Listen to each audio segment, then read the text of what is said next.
For our warm-ups today, we're going to do 3 different animal movements 3 different ways to help us warm up our whole bodies and also learn balance. So we'll do 3 movements: 1, activation; 2, balance; and then 3, movement. So let's start with one that we all know, bear crawl. So let's start with bear crawl. 2 hands and 2 feet on the ground. You can see I've got my knees on the ground. Bears don't walk with their knees on the ground, so what we're going to do is just have our knees up. Okay, so everyone just feel what that's like. Just hold yourself parallel off the deck like this, okay? So to be able to move, we have to be able to balance. So let's pick up one leg in the back. Good, pick up the other leg in the back. And then pick up one hand in the front. And pick up the other hand in the front. And now pick up opposite hand and foot. So left hand, right foot, and then the opposite. There we go. Because that's how we're going to be walking, okay? So if you have space, let's try walking forward, timing our hands and feet together, walking backwards. So same hand on the same side as the foot that's moving, okay? If you don't have space to do that, then you can just practice 1, 2, 1, 2. That's opposite hand foot, okay? So bear crawl. So practice those. If you have space, go across the room and back, across the room and back. So let's do 5 times each way. Try to get about 10 steps in, forward and back, so 5 forward, 5 back.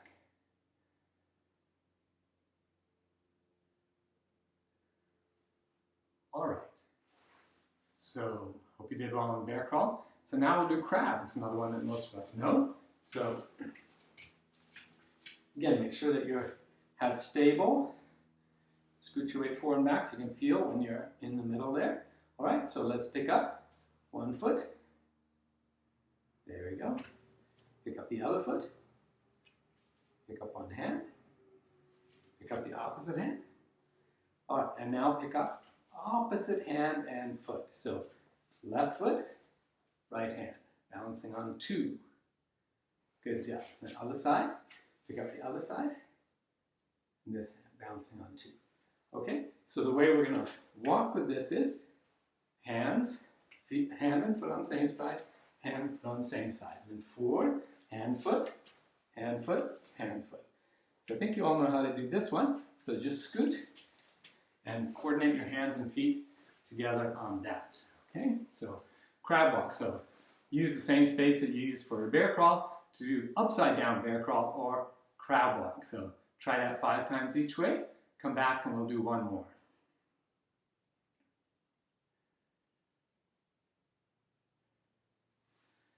Okay, so our last one today is ape. So what we're going to do on this one is feet really, really wide, hands up and back, okay? If you can get down really low, great. Okay, try to sit all the way so that the backs of your legs are on your calves and hands way up high like a big ape, okay? All right, so try rocking to one side, rock to the other side, sink your weight down further. Rock to one side, rock to the other side, sink your weight down further. Good job. So now to move with this, what we'll do is put both hands outside and then both feet. So hands first, then feet. Hands first, then feet. Okay? So use the same space that you had for your bear crawl and your crab walk to do the ape across sideways. So lateral movement this way, lateral movement this way.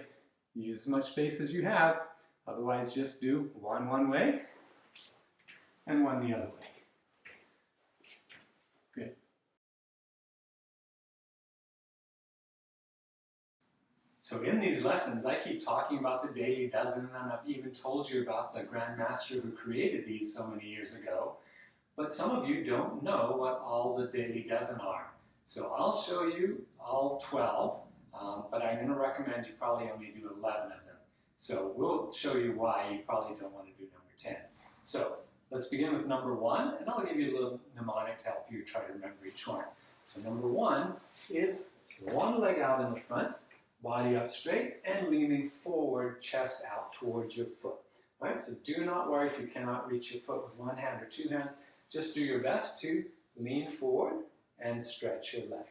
All right, and then of course the other side as well. So anything you do on one side, we want to try to do on the other side as well. Okay, so lean forward. If this is easy for you, pick your heel up off the ground or put your other leg on the top, make it a little better. I'll show you lots of alternative ways to do these stretches another day.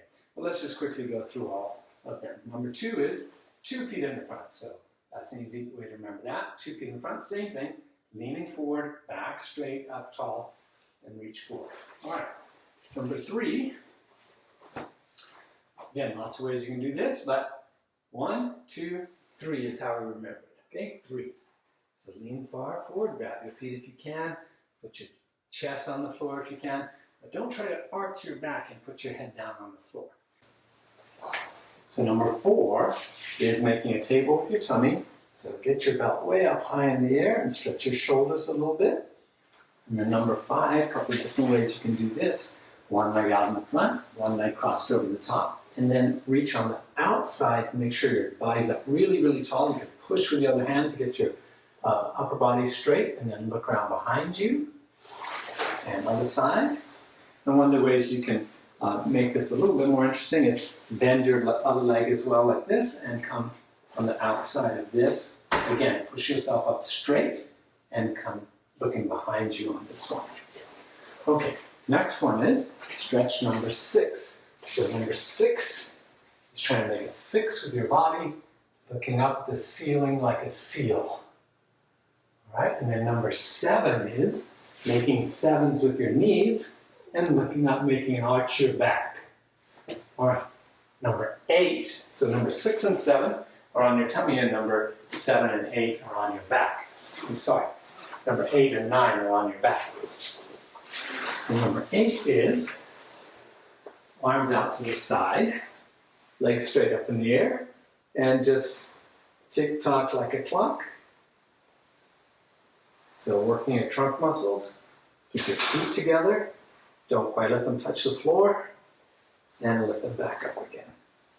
All right, and then number 9 is again on your back. And be very, very careful with your neck. Keep the weight on the top of your shoulders. Bring your legs up and straight back behind you. You can see that my head's entirely off the floor, so I'm not putting any pressure on my neck. Keep your legs as straight as they can and reach as far back as you can. All right, so number 10 is bridging.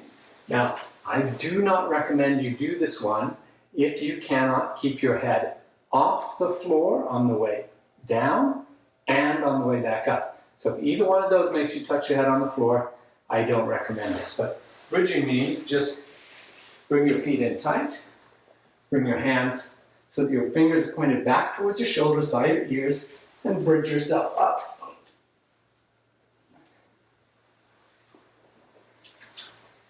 All right, lots of ways to do stretch number 11.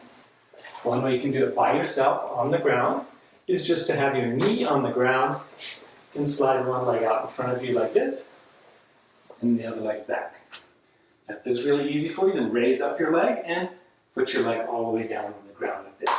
Also, you can lean forward over it to make it even more exciting. So make sure you have all sides of your body. Whoops, my mat is not cooperating, so other side. Stretch number 11. One way to think of it is, it's a little bit like stretch number 1, but with a little bit more body weight helping you to stretch more.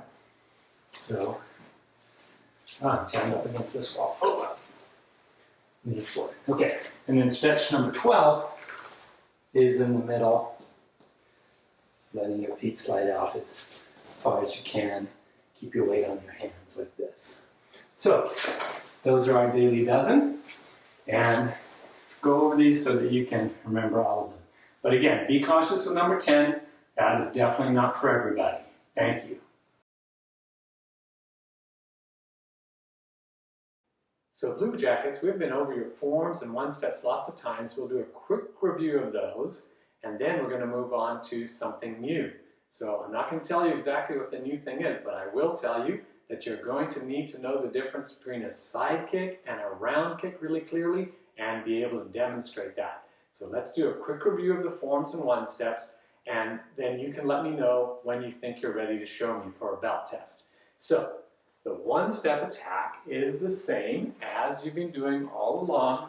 Step back with the right and low block with the left, and then when the other person signals after you are ready, then punch in front of their face. Okay, so quick review of one-step number 1. So double knife hand. Remember, stepping off to an angle. This is really important for sparring. It's really important for self-defense. So step off at an angle, and then front kick, and then find a space to be able to safely front kick and round kick. Okay, so double knife hand, chop, front kick, and maybe move the arm down and round kick. So the reason my hand is down away from my face is I'm pushing something away. So got to make space to be able to do that safely. All right. Second one, evade, knife hand block, reach out. We talked about opening and closing our hands. Palm heel. See, this one's closed back here. And then close this one too and punch, punch. All right, so this hand that's going to go behind us, closed, block, palm heel, back horse, close, punch, punch. All right, and number 3, our favorite one, is evade, punch, jump front kick, reach, reverse punch. Okay, outside your body, evade, punch. Make sure you've got the arm clear or space or whatever you need. Get further back, even change feet, so you can do safely jump front kick, reverse punch. And remember, the hard part about those is making them go straight at the target, down the middle of the person, not to the side of them. Okay, so we'll quickly review the form. 1, 2, turn 3, 1, 2, turn 3. So I'll do it so that both the turns are facing you.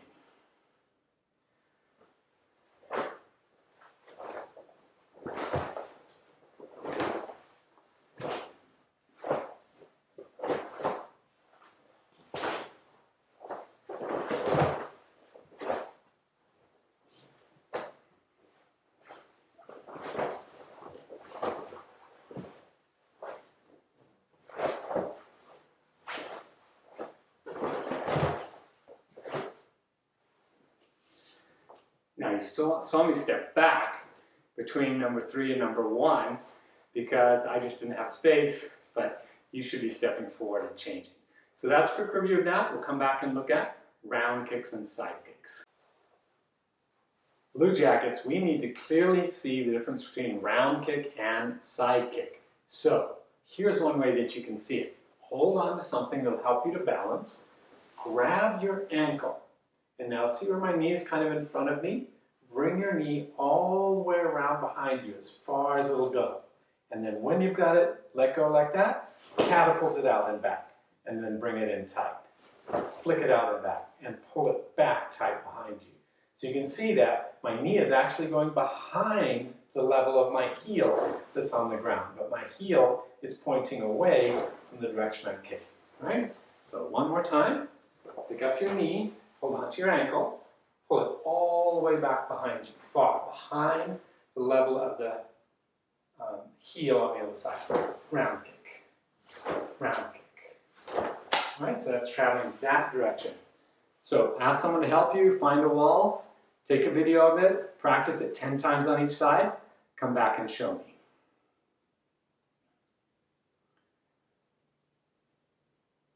Okay, so show me that. Hold on to the wall. Bring your foot back and round kick. All right, other side. Grab it, pull it back and round kick. Okay, so a round kick is traveling around like this with a foot parallel to the floor. Side kick now is going to travel straight. It's like a punch with the opposite hand. So this foot and this leg are kind of analogous and you're punching like this. So again, hold on to something. So you can balance, you can even kneel down on the floor to do this safely. Point both heels towards the target. Look. This time, hold on to your ankle, but bring it as close to your belt as you can. So bring your leg all the way as close to your belt as you can and fire it straight back behind you and then grab it and pull it tight. Okay, so this is fold, kick, refold. fold, kick, refold. Okay? Try on the other side. Grab your ankle, but pull your foot way, way back in towards the wall. Both heels should be pointed towards the target, and then kick straight back behind you. Grab on and kick straight back behind you. All right, so do that 10 times on each side and come back and show me.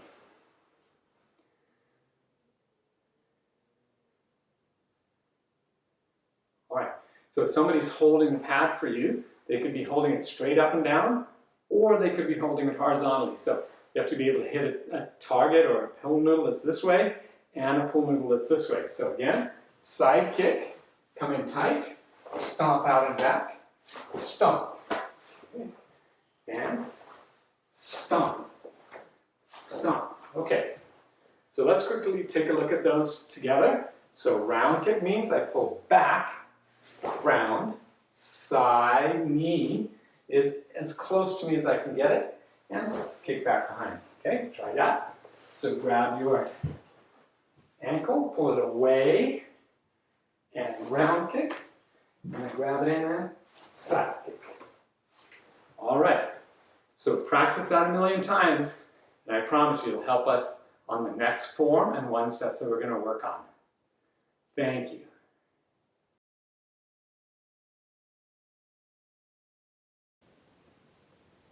In a previous lesson, I told you a little bit about Grandmaster Hawkins and Mrs. Hawkins founding the Escondido School for us almost 50 years ago. And today, I have another important message from Grandmaster Hawkins. These are the days you really get to use discipline and integrity. No one is there to remind you to practice. You must discipline yourself, and you must have the integrity to do your best. Black belt candidates especially will need to learn to appreciate the value of forms. Practicing forms on a regular basis maintains your endurance and power, as well as developing muscle memory. When the old masters went to the mountain, they practiced forms and communed with nature. Now is a good time to imitate the old masters. This question is for third degree black belt and architect Doug Austin. So Mr. Austin, how do you fit a whole lot more pigs on a farm? Build a skyscraper.